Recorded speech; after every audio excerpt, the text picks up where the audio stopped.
Assalamualaikum warahmatullahi wabarakatuh.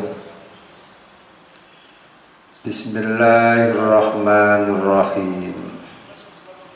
Alhamdulillahi rabbil alamin. Wassalatu wassalamu ala nabiyyinal amin Muhammadin wa alihi wa sahbihi ajmain. Amma ba'du. Anak-anakku, santriwan santriwati Ma'had Ar-Raudhatul Ilmiyah Kertosono Nganjuk, dimanapun berada, yang sangat amat saya cintai, yang sangat amat saya sayangi.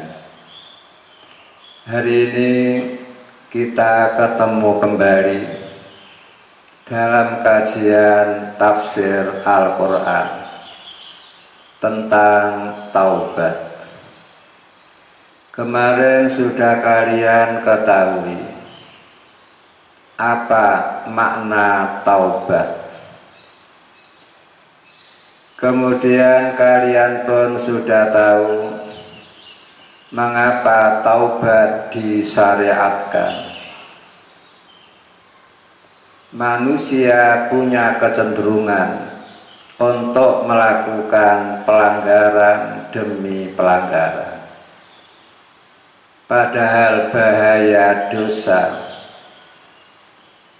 bahaya pelanggaran sangat amat besar di dunia, di alam barzakh, sampai di akhirat nanti. Sebagai bukti kalau Allah itu Rahman Rahim, maka ada syariat taubat. Dengan taubat dosa demi dosa bisa terhapus, sehingga manusia selamat dari bahaya-bahaya dosa, mulai dari di dunia, di alam barzakh, hingga di akhirat. Kemudian kalian pun sudah tahu syarat-syarat taubat dan dosa-dosa apa yang perlu ditaubati. Kemarin sudah saya jelaskan. Sekarang menginjak poin berikutnya, yaitu taubat yang dilakukan oleh umat manusia sangat menyenangkan Allah, bisa membuat Allah senang. Sehingga di dalam hadis Nabi Muhammad mengatakan, Allahu asabdu farohan bi taubati abdihi khina yatubu ilaihi min ahadikum kana ala rohilatihi bi ardi falatin fam falatat minhu wa alaiha ta'amuhu wa sarabuhu fa'ayisa minha fa'ata sajaratan fa'toja'a fi dhilliha wa qad ayisa min rohilatihi fabainama huwa kadzalik idza huwa biha qaimatun indahu fa akhadha bi hitamiha summa qala min siddatil farah Allahumma anta abdi wa ana rabbuka akhta'a min siddatil farah. Rawahu Muslim. Hadis ini menjelaskan Allah sangat bergembira ketika mengetahui seorang hamba yang mau bertaubat kepada Allah, yang mau kembali dari perbuatan-perbuatan dosa menuju perbuatan-perbuatan yang baik, kembali kepada Allah dari kejauhan-kejauhan karena dosa yang dilakukannya. Kegembiraan Allah ketika melihat manusia bertobat melebihi gembiranya seorang musafir di padang pasir. Di tengah-tengah perjalanan, ternyata kendaraan yang ditunggangi lari sehingga dia jatuh. Kendaraan terus lari dengan cepat, padahal makanan minuman ada di punggung kendaraan itu. Akhirnya si musafir terus mengejar. Semakin dikejar, kendaraan semakin lari cepat, semakin jauh. Akhirnya si musafir tidak kuat lari, tidak kuat jalan karena kondisi lemah.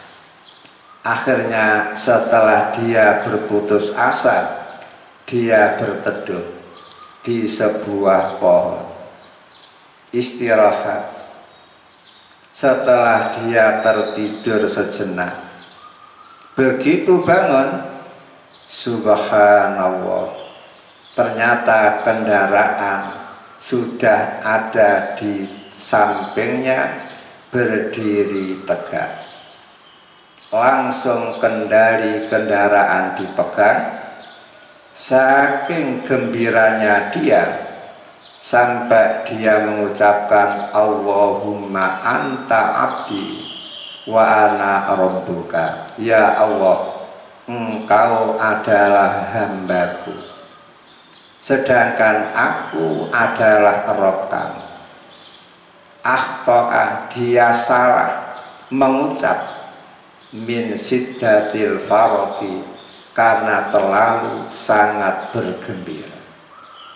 Karena salah mengucap, tidak ada unsur kesengajaan, dan ucapan bukan keluar dari hati nurani yang jernih, maka ucapan semacam ini untuk dia tidak dianggap menyebabkan dia keluar dari Islam menjadi kafir. Tidak, karena tidak ada unsur kesengajaan. Ayat hadis ini menggambarkan betapa gembiranya orang yang kehilangan kendaraan di tengah padang pasir. Kalau kendaraan hilang, pasti dia akan mati di tengah padang pasir. Karena orang yang berada di padang pasir berjalan sehari, 2 hari, 3 hari, 4 hari, belum tentu ketemu kampung, belum tentu ketemu warung, belum tentu ketemu bakul es tebu. Sehingga orang yang berada di perjalanan padang pasir harus menyiapkan makanan dan minuman sendiri. Sementara makanannya, minumannya berada di kendaraan. Sementara kendaraan kabur, berarti alamat dia akan mati di perjalanan. Begitu bahayanya setelah dia beristirahat, tidur, begitu bangun, onta datang sendiri. Berarti betul-betul gembiralah dia, selamat dari ancaman kematian. Ternyata kegembiraan musafir semacam ini masih kalah gembira bila dibanding dengan kegembiraan Allah melihat seorang hamba yang mau bertobat. Setelah tahu bahaya dosa semacam itu, setelah tahu bahwa tobat adalah perintah agama, setelah tahu bahwa tobat adalah menggembirakan Allah, namun masih banyak orang-orang yang berdosa, la yatubun, tidak mau bertobat. Apa kira-kira yang menghalang-halangi mereka sehingga tidak mau tobat? Yang bisa menghalang-halangi tobat, kalau kita lihat Quran dan Al-Hadis, bisa disimpulkan ada 5 hal sebagai penghalang taubat. Apa itu? Pertama, menganggap enteng dosa. 1. Menganggap enteng dosa. Lah kalau ada manusia melakukan dosa, kemudian dosa yang dilakukannya itu dianggap enteng, harapan dia tidak akan mau bertobat. Lebih-lebih dia mengatakan dosa saya masih sedikit, tidak apa-apa. Sedangkan teman-teman saya, jauh lebih banyak daripada saya. Dosa saya kecil dibanding dengan teman-teman saya, dosanya luar biasa. Kok santai-santai saja? Maka saya pun santai-santai saja. Inilah yang menyebabkan orang tidak mau tobat. Padahal mukmin sejati setiap kali terlibat melakukan perbuatan dosa, dosa yang dilakukan itu seolah-olah seperti batu besar yang ada di kepalanya. Kapanpun batu itu bisa jatuh, menimpa kepalanya, menimpa dia. Sehingga orang mukmin takut betul dengan dosa. Begitu dia melakukan dosa, yakin mukmin sejati akan bersegera untuk tobat. Beda dengan orang kafir. Orang kafir menganggap dosa itu seperti lalat yang lewat di depan di wajahnya, kemudian menghinggap di hidung, dihilat sedikit saja dengan tangan, lalat itu kabur lagi. Lah gara-gara itulah anggapan orang kafir bahwa dosa itu enteng, seperti lalat menghinggap di dahi, ditepis dengan tangan sedikit saja sudah kabur. Maka orang-orang kafir yang banyak dosa tidak akan pernah mau bertobat karena menganggap enteng dosa. Ini penghalang yang pertama. Kemudian yang kedua, beranggapan hidup masih panjang, beranggapan hidup masih lama. Anggapan yang semacam ini pun penghalang taubat. Makanya perlu anak-anakku berhati-hati. Jangan sampai punya anggapan hidup masih panjang, hidup masih lama. Mengapa demikian? Bayangkan, karena umur itu di tangan Allah. Orang tua belum tentu mati lebih dulu daripada orang-orang muda. Orang-orang muda belum tentu mati lebih dulu daripada anak-anak. Anak-anak belum tentu mati terlebih dahulu daripada balita. Yang sakit-sakitan belum tentu mati terlebih dahulu daripada orang-orang yang sehat. Orang sehat belum tentu mati terlebih dahulu bila dibanding dengan yang anak-anak yang sehat-sehat itu. Karena umur adalah rahasia Allah. Idza jaa ajaluhum la yastakhiruna sa'atan wa la yastaqdimun. Manusia hidup di dunia ini ada ajal, ada batasan-batasan umur. Lebih-lebih umat Nabi Muhammad, a'maru ummati baina sittin wa sab'in, umur umatku antara 60 dan 70. Sehingga kapanpun ajal itu bisa tiba. Tiba di saat tua bisa, datang di saat dewasa bisa, datang di saat muda bisa, datang di saat anak-anak bisa, datang di usia balita juga bisa. Orang sakit bisa mati, orang sehat bisa mati. Karena kematian itu tidak pandang bulu. Pokoknya ajal sudah datang, berarti matilah dia. Oleh karena itu, maka betul sekali Al-Quran mengatakan wasari'u ila magfiratim mir rabbikum. Wahai umat Islam, bersegeralah menuju pengampunan dari Allah Rabb kami. Bersegeralah menuju pengampunan dari Allah Rabb kami. Dengan cara apa? Memperbanyak taubat, memperbanyak istighfar, memperbanyak amal soleh. Karena amal-amal soleh pun bisa menghapus dosa.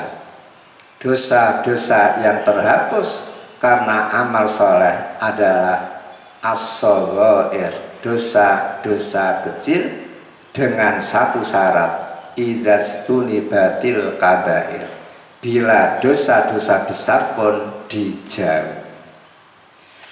Kemudian penghalang yang ketiga, penghalang taubat yang ketiga adalah terlalu pesimis terhadap maghfirah dari Allah. Terlalu pesimis terhadap ampunan dari Allah. Kalau ada orang merasa dirinya sudah banyak dosa, karena banyaknya dosa-dosa yang dilakukan, tidak mungkin Allah mau memaafkan, tidak mungkin Allah mau mengampuni. Orang semacam ini disebut terlalu pesimis terhadap maghfirah dari Allah. Kalau ada orang terlalu pesimis terhadap maghfirah dari Allah, harapan dia tidak akan mau bertaubat. Lebih-lebih dia punya semboyan, sudah terlanjur kecipratan, mending menjeburkan diri sekalian, sehingga dia tidak akan mau tobat. Semakin hari semakin jahat, semakin hari semakin banyak pelanggaran-pelanggaran yang dilakukan. Karena apa? Tidak mungkin Allah mau memaafkan. Orang semacam ini diingatkan oleh Al-Quran, diingatkan oleh Allah dengan kata-kata yang mesra sekali, yang diabadikan oleh Allah dalam surat Az-Zumar, surat yang ke-39, ayat yang ke-53. Qul ya ibadiyalladzina asrafu ala anfusihim la taqnatu mir rahmatillah innallaha yaghfiru dzunuba jami'a innahu huwal ghafurur rahim. Wahai Nabi Muhammad, sampaikan kepada umatku kata-kata ya ibadiyalladzina asrafu ala anfusihim.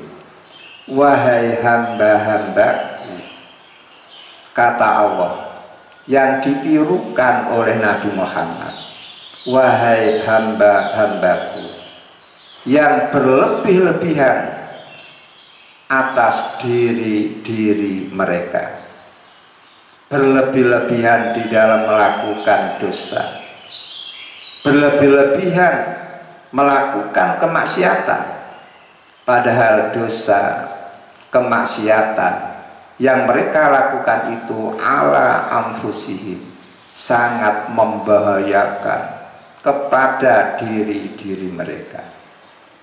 La taqnatu mir rahmatillah, wahai hambaku, walaupun kalian sudah berlumuran dosa, berlumuran noda, dosa kalian bergunung-gunung, namun la taqnatu mir rahmatillah, janganlah kalian berputus asa dari rahmat Allah.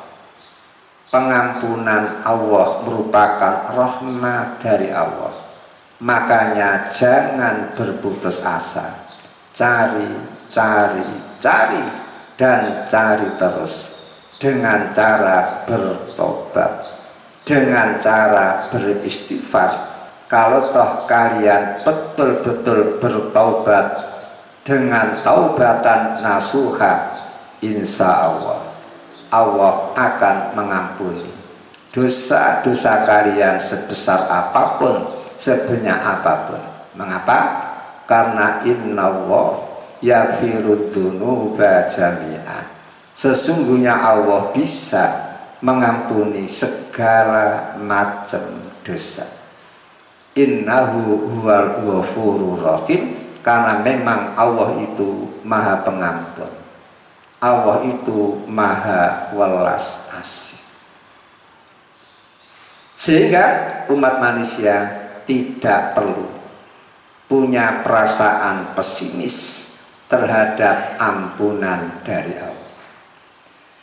Kemudian yang keempat, penghalang taubat yang keempat adalah terlalu optimis mengandalkan pengampunan dari Allah.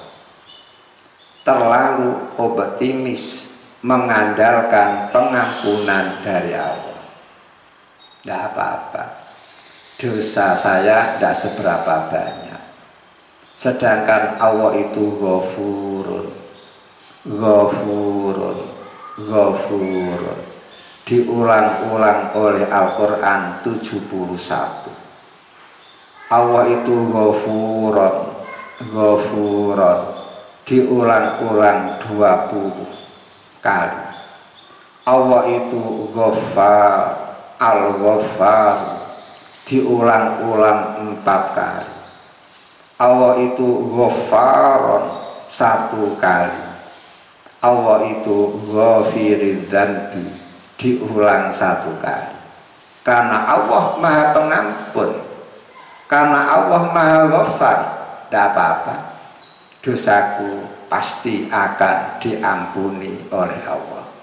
Tanpa tobat akan diampuni, tanpa beristighfar akan diampuni, karena Allah Ghafur, karena Allah Ghaffar. Orang semacam ini disebut orang yang terlalu optimis mengandalkan pengampunan Allah tanpa disertai dengan usaha, tanpa disertai dengan taubat, tanpa disertai dengan istighfar, tanpa disertai dengan memperbanyak amal soleh. Bahkan kadang-kadang mereka optimis saja mengandalkan pengampunan dari Allah karena dia punya anak soleh. Tidak apa-apa, saya nakal, tidak sembahyang, tidak puasa, tidak melakukan ibadah kepada Allah, yang penting saya punya anak soleh. Dengan doa-doa anak saya, maka dosa-dosa saya akan diampuni oleh Allah. Orang semacam ini salah di dalam mengambil kesimpulan, karena doa anak baru bermanfaat buat orang tua yang seiman seagama, buat orang tua yang banyak melakukan kebaikan-kebaikan, bukan buat orang tua yang tidak beriman. Kemudian penghalang taubat yang kelima adalah berteman dengan orang-orang jahat. Gara-gara berteman dengan orang jahat, akhirnya dia tidak bisa bertobat. Mengapa? Bayangkan, setiap kali mau keluar dari kelompoknya, setiap kali mau keluar dari geng-gengnya, dia selalu diancam-ancam. Diancam-ancam. Mengapa diancam? Kalau sampai dia keluar dari kelompok gengnya, jangan-jangan dia akan membocorkan rahasia-rahasia. Makanya anak-anak buahnya dilarang keluar. Kalau sampai keluar akan dibunuh, akan disiksa, dan seterusnya. Akhirnya dia takut. Karena takut, akhirnya dia tetap masuk dalam kelompok itu. Diajak nodong, oke. Diajak merampok, oke. Diajak membakar hotel, oke. Diajak membunuh orang, oke. Yang penting satu kelompok, yang penting satu ikatan. Seperti itu. Inilah bahaya berteman dengan orang-orang jahat, sehingga dia walaupun insaf, keinsafannya pudar, tidak jadi, sehingga tidak akan pernah bertobat.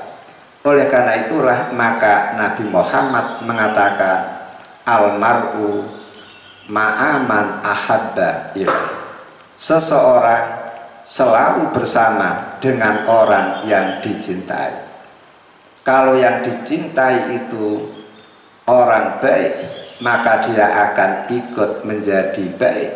Namun kalau orang yang dicintai itu penjahat, maka dia pun akan ketularan menjadi penjahat pula. Sehingga di dalam syair-syair anak-anakku pasti sudah hafal, idza kunta fi qaumin fasahib khiyarahum wala tashabil arda faturda ma'arrodi.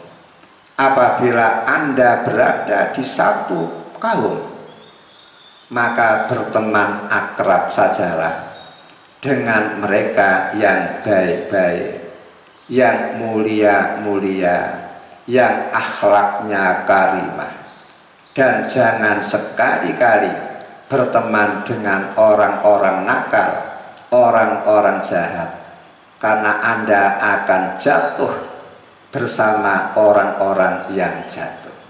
Sehingga Nabi Muhammad memberi perumpamaan, masalul jalisi sholih wal jalisi su.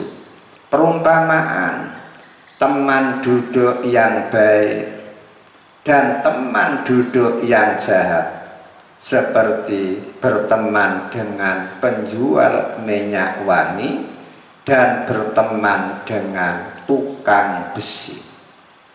Coba kalau anak-anakku berteman dengan penjual minyak wangi, baru berdekatan saja sudah mencium aroma harum, sehingga sedap, enak, nyaman duduk bersama penjual minyak wangi. Kadang-kadang tanpa minta dikasih, sehingga diusar-usari bajunya, diusar-usari tangannya. berdekatan saja sudah harum, ternyata malah dikasih, sehingga bajunya pun harum, badannya harum. Dan gara-gara berteman dengan bakul minyak wangi, akhirnya Anda pun bisa tahu mana minyak wangi yang sangat harum dibeli, dan setiap membeli selalu tidak pernah tertipu. Itulah hebatnya berteman dengan penjual minyak wangi. Ternyata orang salih itu diumpamakan seperti bakul minyak wangi. Duduk bersama orang soleh saja sudah enak, sejuk. Tutur kata yang keluar dari mulut orang soleh pun banyak hikmah, banyak mengandung ilmu. Kemudian kalau si teman butuh apapun bisa tanya kepada orang soleh. Bagaimana hukum khitan untuk laki-laki? Bagaimana hukum khitan untuk perempuan? Dan apakah khitan itu perlu diwalimai apa tidak? Karena berteman dengan orang soleh pun bisa menjawab, sehingga anak-anakku bisa memperoleh ilmu dari dia, memperoleh tambahan pengetahuan dari dia. Beda dengan berteman orang jahat. Berteman dengan orang jahat diumpamakan seperti berteman tukang besi, ngubuk api untuk membakar besi. Setelah besi menganga, memerah, kemudian dipukul dengan palu gudam, dia percikan api lari terbang kemana-mana. Kadang-kadang terkena rambut anak-anakku, kadang-kadang terkena pakaian sehingga lubang-lubang. Kumpul dengan tukang besi, baunya saja sudah kurang sedap. Kadang-kadang baju terbakar kena percikan api, kadang-kadang rambut terbakar karena percikan api. Maka anak-anakku di dalam hidup ini harus berteman akrab dengan orang baik-baik saja. Adapun teman yang tidak baik cukup kenal, cukup menyapa, dan bila perlu dipengaruhilah agar mau kembali ke jalan yang benar, ke jalan yang lurus.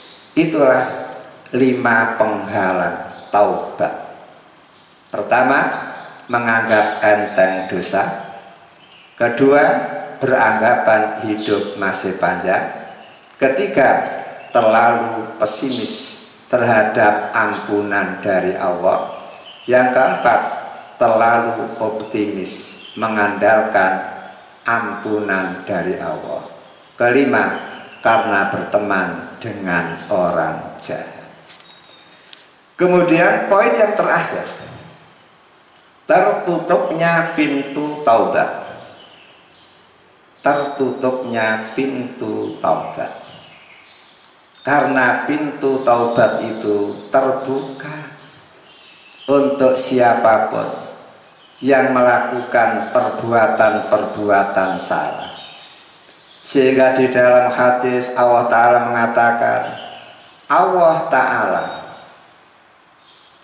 mengatakan, di dalam hadis qudsi yang disampaikan oleh Nabi Muhammad, bahwa Allah itu membentangkan tangannya di malam hari supaya orang-orang yang berbuat salah di siang hari mau bertaubat di malam itu.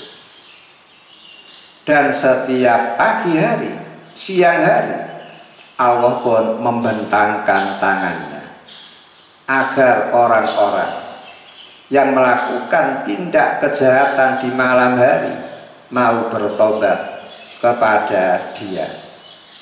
Seperti itu tiap hari, Tiap malam Allah membuka tangannya untuk menerima tobat. Setiap hari Allah membuka tangannya untuk menerima tobat. Namun pintu tobat bisa tertutup. Untuk siapa tertutupnya pintu tobat? Pertama, bila nyawa sudah ditenggorokan. Bila nyawa sudah ditenggorokan, barulah pintu tobat tertutup. Sehingga kalau ada orang nyawanya sudah di kerongkongan, megap, karena roh sudah diambil sampai di kerongkongan, tahu-tahu baru tobat, maka tobat yang semacam ini ma yanfa, tidak bermanfaat untuk pelakunya. Makanya di dalam hadis riwayat Imam Tirmidzi, Nabi Muhammad mengatakan innallaha yaqbalu taubatal abdi malam yughir. Sesungguhnya Allah selalu siap menerima tobat hambanya selama belum kelorok-kelorok, belum megap-megap. Ini pernyataan Nabi Muhammad. Saya ulang, Allah selalu siap menerima tobat hambanya selama belum kelorok-kelorok, selama roh belum sampai di tenggorokan. Kalau sudah sampai di tenggorokan baru tobat, tidak akan diterima. Lihat kisah Firaun yang diabadikan oleh Allah dalam surat di dalam Al-Quran. Di dalam Al-Quran surat Yunus, surat yang ke-10, ayat yang ke-90 sampai 91. Hatta idza adrakahul gharaq, sehingga ketika Firaun hampir tenggelam, qala amantu, Firaun berkata, aku beriman, annahu la ilaha illalladzi amanat bihi banu Israil. Aku beriman bahwa tidak ada ilah, tidak ada yang berhak untuk disembah kecuali Allah yang diimani oleh orang-orang Bani Israel. Wa ana minal muslimin, dan saya termasuk orang-orang yang Islam, menyerahkan diri bulat-bulat kepada Allah. Di saat kelorok-kelorok, Fir'aun kok menyatakan amantu annahu la ilaha illalladzi amanat bi banu Israil wa ana minal muslimin. Aku beriman dengan Tuhan yang diimani oleh orang Bani Israel, yaitu Musa dan anak buahnya, dan aku menyatakan diri masuk Islam. Apa jawaban Allah? Al-ana, apakah baru sekarang engkau beriman? Apakah baru sekarang engkau baru menyatakan Islam? Waqad asoita qablu, padahal sebelum ini kamu telah banyak melakukan kedurhakaan, melakukan kemaksiatan. Wa kunta minal mufsidin, dan kamu berada dari golongan orang-orang yang suka melakukan kerusakan, keunaran di muka bumi ini. Akhirnya Fir'aun pun tenggelam mati di dalam lautan Kulzum. Namun pada saat itu Allah Ta'ala menyatakan fal yauma nunajjika bibadanika litakuna liman khalfaka ayah. Wahai Fir'aun, pada hari ini kami akan menyelamatkan engkau dengan badan engkau, agar engkau menjadi tanda-tanda kekuasaanku untuk orang yang hidup setelah engkau. Namun sayang, wa inna katsiran minan nas an ayatina laghafilun. Sesungguhnya kebanyakan dari manusia lupa dari ayat-ayat kami, lupa dari tanda-tanda kekuasaan kami. Lah gara-gara janji Allah ini akhirnya terbukti. Walaupun Fir'aun sudah mati tenggelam, hingga sekarang jasadnya masih ada. Jasadnya masih ada. Sehingga kalau anak-anakku kuliah ke Kairo, ke Al-Azhar Kairo, atau anak-anakku bisa umroh plus habis umroh jalan-jalan ke Mesir, silahkan masuk ke museum. Nanti di situ kalian akan melihat jenazah Raja Fir'aun yang tenggelam di lautan Kulzum. Perlu diingat, wutuhnya badan Fir'aun hingga sekarang masih ada, tidak menunjukkan saking baiknya orang, bukan. Beda dengan Nabi. Para Nabi sudah dinyatakan oleh Nabi Muhammad bahwa bumi diharamkan oleh Allah memakan jasad para Nabi, sehingga jasad para Nabi walaupun sudah berkalang tanah ribuan tahun, bahkan puluhan tahun, ribu tahun, tetap utuh, tidak rusak. Beda dengan umat manusia selain Nabi, ada yang masih utuh, ada yang hancur, tinggal tulang belulang. Semuanya itu biqadarillah, dengan ketentuan Allah. Makanya ada sebagian syuhada, orang-orang yang mati syahid di perang Uhud, setelah 6 bulan dikebumikan, dibongkar lagi, ternyata masih utuh. Kemudian dipindah di liang lahat yang lain, karena pada waktu itu satu kubur untuk 2 jenazah. Itu membuktikan selain Nabi ada yang utuh, ada yang hancur. Utuh atau hancur itu tidak dibuat standar baik atau buruknya seseorang. Karena apa? Ukuran di dalam Islam, inna akramakum indallahi atqakum.